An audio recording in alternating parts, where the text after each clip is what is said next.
Viktor Orbán, presidente da Hungria, sendo fortemente criticado pelo Duda da Polônia, mostrando um certo racha ali naquela aliança oriental que existia dos países mais conservadores, talvez mais reacionários também, da União Europeia.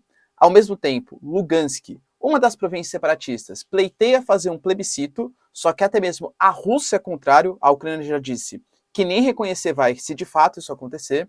O presidente Biden talvez está sendo o presidente mais pressionado dos últimos tempos nos Estados Unidos, está sofrendo pressão de grande parte dos seus aliados. O Trump fez uma declaração fortíssima hoje criticando o presidente, o Macron criticando também, a Rússia considerando suas declarações desastrosas. O Trump disse que se somar todos os piores presidentes da história dos Estados Unidos, não dá o que o Biden é nesse momento. Você concorda com isso? Vamos discutir um pouco mais no vídeo. E também foi marcada uma nova reunião para o dia 29 e dia 30 entre Ucrânia e Rússia. Será que agora vai dar certo? Pegando também um tema que não pertence mais a esse conflito Rússia e Ucrânia, El Salvador, o primeiro país a reconhecer o Bitcoin como moeda oficial, não que tem a ver com a notícia agora, mas está em estado de exceção. Pois é, galera, Bukele, que é o atual presidente, está tentando controlar uma onda de violência que parece, assim, sem precedentes, pelo menos no passado recente. Se você quer entender um pouco mais sobre esses assuntos, e muito mais também sobre geografia, geopolítica, atualidades, política, polêmicas, enfim, tudo para você se manter sempre bem atualizado, já se inscreve no canal, deixa seu like e compartilha esse vídeo, que eu, professor Ricardo, conto muito com a sua ajuda, beleza? Link para o curso completo de Geografia, Geopolítica e Atualidades para você na descrição. Baratinho, você não vai se arrepender. E claro, se você quiser me apoiar aqui sendo membro, galera, sensacional. Se não, só o seu engajamento, seu like, enfim, né, ver o vídeo aí, já tá mais que sensacional, tá? Adoro conversar aqui com vocês diariamente. Tamo junto? Então bora lá pro vídeo, galera. Seguinte, ó. Como eu falei para vocês, o presidente Biden, talvez ele tá sendo o presidente mais pressionado dos últimos tempos. Quando o Biden, ele assumiu no momento ali de plena pandemia, e ele começou a fazer aqueles altíssimos gastos públicos, pacotes de estímulos e tal, que num curto prazo, pô, é legal, as pessoas têm dinheiro, elas consomem mais e tal, mas isso está fazendo com que os Estados Unidos seja obrigado a conviver com uma inflação, futuramente um aumento da própria taxa de juros, que a tendência é que freie um pouco o crescimento econômico americano, causando desemprego, dentre outras consequências negativas, e teve que lidar com duas questões geopolíticas muito significativas, que foi a questão da saída do Afeganistão, uma saída atabalhoada que deixou dinheiro, recursos, tudo na mão do Talibã, depois de quase 20 anos ali de conflito regional no Afeganistão, e a própria questão ucraniana, né, essa questão da defesa ucraniana. Não sei, o Trump diz que sim, tá? Mas eu não sei se outro presidente conseguiria fazer diferente, tá? Aliás, deixa nos comentários, quero saber sua opinião. Porque o Trump, ele considera, claro, e tá no papel dele, ele é o opositor e muito possivelmente vai ser o candidato republicano nas próximas eleições. Mas considerou, deu uma declaração que se você pegar todos os presidentes, piores presidentes da história dos Estados Unidos, eles não vão dar somados o quão ruim o Biden é para os Estados Unidos. Inclusive citou que o Biden, nesse momento, está destruindo o sonho americano. Considerou que se fosse ele na presidência dos Estados Unidos, não teria acontecido o conflito. E aqui fica a discussão, né? O que o Trump ele poderia ter feito diferente? O que o Biden poderia ter feito diferente? Ele poderia ter invadido a Ucrânia? Aí o Putin não iria responder a uma suposta ameaça? Ou será que o Trump, falando talvez mais grosso, sendo um pouco mais contundente, colocaria medo no Putin para não fazer uma intervenção na Ucrânia?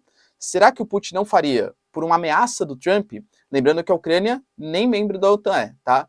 Tenho dificuldade de perceber o que o Trump poderia fazer diferente no conflito da Ucrânia. Na questão do Afeganistão, apesar do Trump ter negociado também com os talibãs, a gente não pode esquecer disso, realmente o Biden ele foi completamente atabalhoado e as suas políticas econômicas também, para mim, não fazem muito sentido, são muito mais populistas e não enxergam a longo prazo. Mas ele está sendo extremamente pressionado. Com a declaração que ele deu, por exemplo, chamando o Putin de carniceiro, de açougueiro e tal, pegou bastante mal isso, né?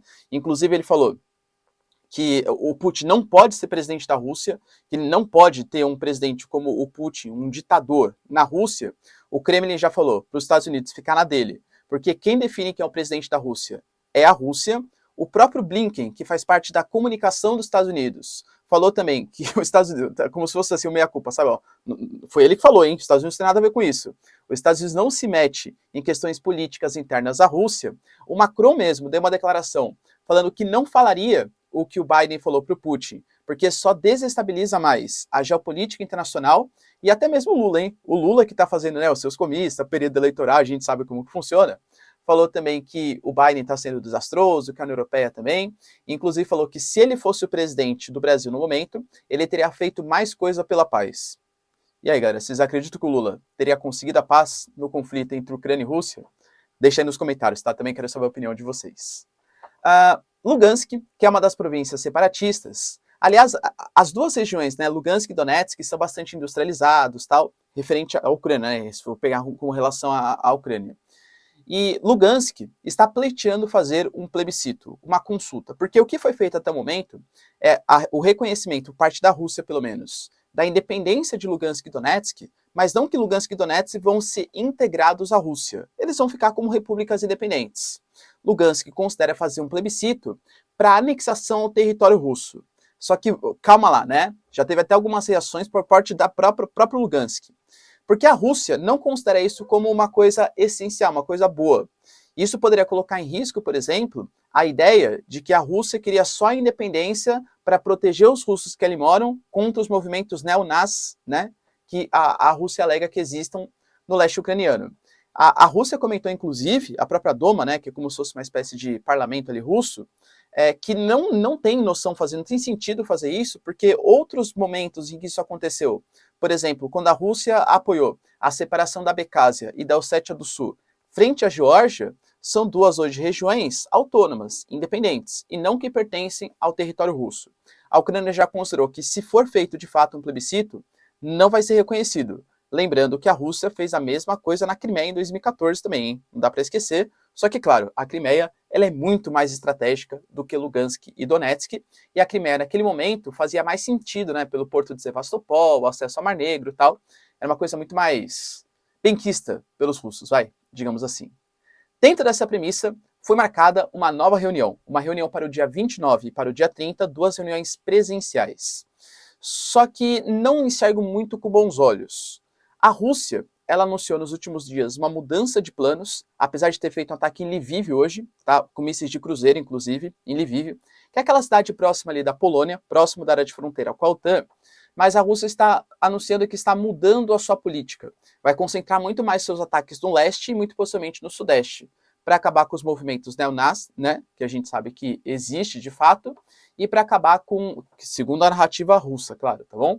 E para reconhecer Lugansk e Donetsk como territórios independentes, porque por mais que hoje esteja praticamente tudo na mão dos russos e dos separatistas, ainda existem regiões de resistência ucraniana. Só que nessa reunião o Zelensky falou que ele nem aceita que a Ucrânia vá participar, se mobilize, se as pautas russas continuarem a mesma. Ele fala, pô, se o Putin vier discutir comigo de novo, uma desmilitarização e uma desnazificação, nem adianta eu discutir, porque são pautas que o Zelensky considera que não fazem parte da Ucrânia. De novo, né, a gente tem que enxergar os olhos da geopolítica como não existindo bonzinho no cenário. Existem movimentos neo-nazis? Existem, tá? O Zelensky, ele é um judeu, de fato, não acho que o Zelensky seja, de fato, um neo-nazista, né? Não é. Mas é fato que ele conta com esses grupos hoje, por exemplo, para combater o avanço russo. Esses grupos são, sim, contra os russos. O Batalhão de Azov, o Zelensky, por exemplo, na semana passada, ele baniu 11 partidos políticos, agremiações políticas, porque eram movimentos, segundo ele, pró-Rússia e de esquerda. Por que não baniu, por exemplo, os dois que claramente têm orientações neonazistas? Por que não baniu? Porque existe o interesse. Então, ele sim se aproveita desse tipo de movimento para usar como no campo de batalha com os russos, tá? Mas ele falou que se a pauta for essa, nem adianta fazer uma negociação. O Zelensky, inclusive, que está dando declarações cada vez mais fortes, falando que a Rússia está perdendo o conflito, que a Rússia não está avançando como deveria, porque está acabando o combustível, acabando a munição, está dando uma certa provocada na Rússia. Será que a Rússia vai responder à altura por conta dessas provocações? Será, hein, pessoal? Para mim, é uma atitude bastante perigosa, tá bom? Além disso, a Viktor Orbán, que eu falei para vocês ontem, inclusive, né, presidente da Hungria, foi perguntado, e aí, a Hungria está de qual lado? Porque a Hungria faz parte da União Europeia, teoricamente é mais aliada do mundo ocidental, mas o Orbán também tem relações, muito por conta também de gasodutos, questão energética, próximas à Rússia. O Orbán falou, ó, no conflito entre Ucrânia e Rússia, eu, Hungria, estou do lado da Hungria. Ou seja, se for para aplicar sanções que prejudiquem a Hungria, não vou aplicar. O Andrzej Duda, da Polônia, a Polônia que é o país que hoje, além da Ucrânia, claro, é o que mais sofre com o conflito, com questão dos refugiados, risco de um possível ataque por estar numa área de fronteira, considerou as declarações desastrosas e vai pedir uma retaliação do Orbán. E aí, Viktor Orbán, de que lado você está? Da Rússia ou da Ucrânia? Não existe essa, nesse momento de conflito, de você não apoiar nenhum dos dois lados. Para que lado será que o Viktor Orbán vai pender, hein? Lembrando que o Bolsonaro, de novo, né, quando ele fez a visita à Rússia, era muito mais por conta de pautas morais, visitou a Rússia e depois visitou a Hungria. Dois parceiros nessas pautas conservadoras de costumes, ok? E saindo aqui um pouco dessa questão entre Rússia e Ucrânia, que a gente comenta todos os dias, claro, é o tema mais importante, né, dessas últimas semanas, é El Salvador. El Salvador, que é um país do istmo da América Central, né, a parte continental da América Central, um país pequenininho, e é um país que ficou muito na mídia no ano passado por ter aceitado o Bitcoin como uma das moedas oficiais do seu país. O primeiro país que, de fato, aceitou, né? Ele é comandado por um presidente chamado de Bukele. O Bukele, ele foi eleito... A América Central tem muito isso, né, infelizmente, assim como uma série de países da América Latina como um todo. Foi um presidente eleito com uma pauta de reação às milícias que controlam as regiões. Então ele ia ser um cara autoritário, ia ser um cara que se valer do militarismo para combater essas facções que ali atuam. E de fato ele conseguiu, desde 2019, no ano da sua eleição, reduzir um pouco os índices de homicídio no país. Só que começaram a surgir algumas denúncias, que o Bukele ele tinha realizado acordos com algumas dessas facções, inclusive com a mais famosa de todas, para que essas facções não atacassem e, em troca, tivessem garantia de controle de alguns territórios, dinheiro sendo colocados pelo próprio governo. O Bukele alega que isso é mentira, que isso não existe, e que isso é tudo coisa da oposição para justificar a grande popularidade que ele tem. Então, está querendo manchar a imagem dele. Só que nos últimos dias, os conflitos eles aumentaram bastante, inclusive dessa facção mais poderosa. Isso fez com que a gente tivesse, nas últimas 24 horas, 62 pessoas mortas. O então presidente Bukele então resolveu que ele ia adotar um estado de exceção, praticamente um estado de sítio. Então você tem hoje o presidente com poder para fazer prisões sem o devido processo legal, ele pode fechar agremiações, ele pode censurar meios de comunicação, ele não precisa necessariamente respeitar o poder legislativo e nem o poder judiciário, ele pode legislar e ele não precisa de julgamento para prender uma pessoa, por exemplo.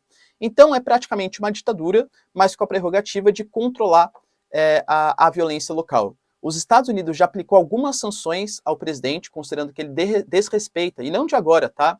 Mas desrespeita, porque ele é muito essa coisa, sabe, de militarismo, vou combater tudo, eu sou da arma, tal, essas coisas. Então já considerou que estava ferindo muito os direitos humanos e aplicou algumas sanções. Nesse momento, então, ele tem todo o poder na mão dele, durante um mês, para combater esse aumento generalizado da violência. Será que vai rolar, galera? Será que vai dar certo? O El Salvador, então, vai reduzir a sua criminalidade com uma política mais belicosa, mais ditatorial, por meio desse atual presidente do Bukele? Deixa aí nos comentários, então. Quero saber, hein, algumas coisas. Primeiro, será que vai rolar a reunião? Vai dar certo? Biden merece as críticas que estão sendo feitas contra ele? O que o Trump poderia ter feito de diferente se a Ucrânia não tivesse combatido a Rússia? Deixa aí nos comentários. No mais, galera, tamo junto. Beijos, abraços e tchau, tchau.